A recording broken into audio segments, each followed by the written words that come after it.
Hey everyone, welcome back to another Merley on Time. My name is Chris and I unbox and review budget watches, and today we have holiday unboxing number 5.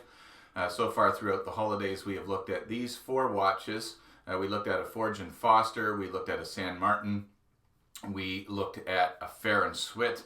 The Fair & Swit brand is going to be a part of my 750 subscriber giveaway, so if you haven't subscribed yet, please consider doing so and support the channel, and thanks for that. And last time we looked at another Pagani design, and today I am unboxing a brand that is one of the most popular brands among watch collectors. Certainly one of the most, if not the most popular brand for budget watch collectors. And I bought this as a hope to have it as a work beater. However, there was just a couple of things about the watch that I wasn't overly impressed with, and I'll highlight them in the full review. But we are talking about a Casio. More specifically, we have model number MCW 100H 4AVCF. Many of you will already know what it is. Actually, you probably don't have a clue. What's in the box? Stay tuned.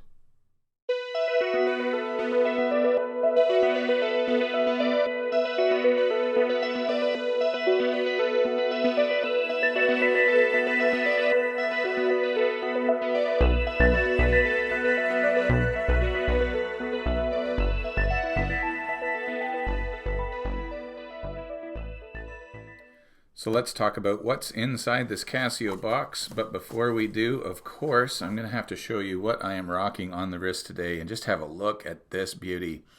This is the San Martin homage to a Tudor Heritage Black Bay, and we did an unboxing of this over the holiday season, and I will be reviewing this one in the new year, and it is friggin' beautiful.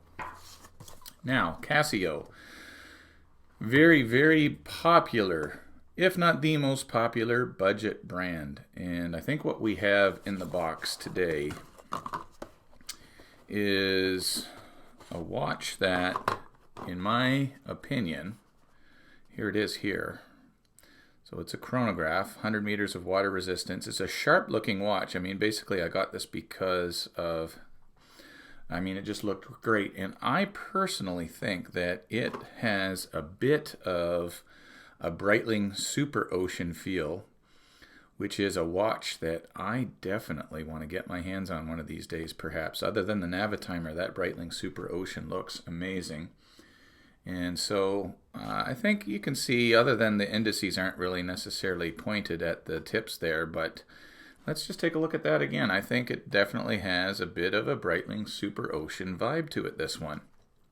Not saying that's what attracted me to this watch, but it's definitely what I noticed. So this is really just it's a beater watch. This thing is entirely made of plastic. Even the buckle and keeper is 100% your finest plastic. So you got a plastic orange band, plastic case. I believe it is a mineral crystal covering the dial. I'll do a full review of this one. It has got a full chronograph feature. I'll start the chronograph now, and you can see that it is using the subdial at the 6 o'clock to run the seconds hand for the chronograph. You have a 24-hour complication at the 3 o'clock, and then you have your minute for the chronograph over at the 9 o'clock. I really do like the look of this watch, but I'll tell you that the issue that I had with it now, you can see here it is not a very flexible band, and I have a 7.5-inch wrist, and I just found these particular grooves in the band, like there's no flex whatsoever in the band itself. And it just didn't feel comfortable on my 7.5-inch wrist. And so this watch is going to be given to a young friend of mine. His name is Jonah. I gave my Casio World Timer watch to his older brother. And I thought, this isn't a watch that I am going to end up wearing because it's just not the most comfortable, because it's just a little bit too small fitting for my wrist. So if you had like a 7-inch wrist or below, this would fit comfortably, and I believe at time of purchase, I'll leave a link in the description. I am pretty sure at time of purchase that this watch was sub $50 Canadian for me, so it was pretty amazing value. I just couldn't resist. I love the look of this, the orange, the black, and the orange band here as well. Again, it's all plastic. Everything's plastic. This is plastic. I'm also not 100% confident that this thing won't break. I mean, it literally is just a piece of plastic. But I just love the look of this, and perhaps it's because of that super ocean vibe that it gave me, at least with the 12, the 6, and the 9.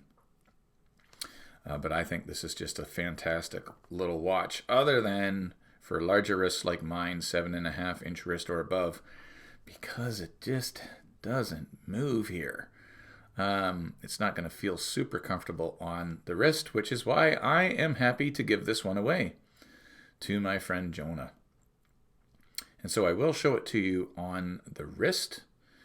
And let's just stop the chronograph so you can see how it resets. So we've ran the chronograph for, a couple of minutes now, and at the 20 seconds. And when you reset it, it's just a slow going reset. Look. Not a huge fan of the way that resets either. Wish it was a quicker reset, but for under $50, you got a great looking watch here. Let me show it to you on the wrist. And here is what it looks like on my wrist. You can see this thing has quite a bit of wrist presence. I'll measure it out with Super Cali for you just before concluding the video. I think it is just a fantastic looking watch. I just wish it would fit me comfortably. I mean, it already, just as I'm rotating the wrist, it's just kind of digging in at the top of those lugs because of how narrow it is at the top there. But really going to be an awesome looking watch for my buddy Jonah. I think he would agree. And so let's activate Super Cali here and get this thing measured up. And so I'll measure from the 9 to the 3 o'clock here. And you can see that we have a case diameter of 50 millimeters. I guess if you kind of went on the other side of that crown guard, you're looking at 45. But when you factor in the crown, you're looking at a 50 millimeter wide case. It is 14 millimeters thick. Let's see how wide these lugs are. 25 millimeter bandwidth there at the lugs. Now your lug length, as you can see, is going to be quite large as well because of the rigid stiffness of that band. And I'm going to say 59 mil is going to be your lug length. So this, the bummer about this is those dimensions indicate that this would fit a larger wrist, but because of how, again, just how tight and how stiff this band is, just fits a little bit too uncomfortably as a result. But a fantastic watch, fantastic looking watch nonetheless, and especially for under $50 at the time of purchase. Now the link that I leave in the description will be from my Amazon purchase history, and hopefully it will still be available for sale. And again, when I bought it, it was, I believe it was like $49.99 or maybe even just under $50, like around the $45 mark. I don't know what the price is right now, but you'll see it in the description linked below. And so that is it. This is a Casio Chronograph, Breitling Super Ocean vibe to it. Very, very nice looking watch. Gonna go to a buddy of mine, little friend named Jonah. All right, so that is the Casio MCW 100H. Really is a nice chronograph, but unfortunately it just doesn't fit as comfortably on my wrist as I would want it to, and so my buddy Jonah is going to get it. Thank you again for taking the time to check the video out. Please subscribe and consider doing so if you haven't yet already. Most importantly, give me a comment below. Give me a thumbs up on the video if you enjoyed the video. Let me know what you think of this Casio chronograph. Does it appeal to you? I think it does have a bit of a Breitling Super Ocean vibe to it, and I think it's a fantastic watch for, you know, sub $50, and I hope it's still $50 or less. I haven't checked the link on Amazon yet, but I will link the watch in the description of the video from my Amazon purchase history, where you can get the watch as well. As always, whenever you leave your house, remember that you must have a great looking piece to wear on your wrist, like this Casio MCW 100H. And make sure, guys, wherever you're going, you get there on time. I wish all of you a very happy and very prosperous new year in 2022. Check the video out that you see right here, and be sure to subscribe. And God bless you. We'll see you in the next one.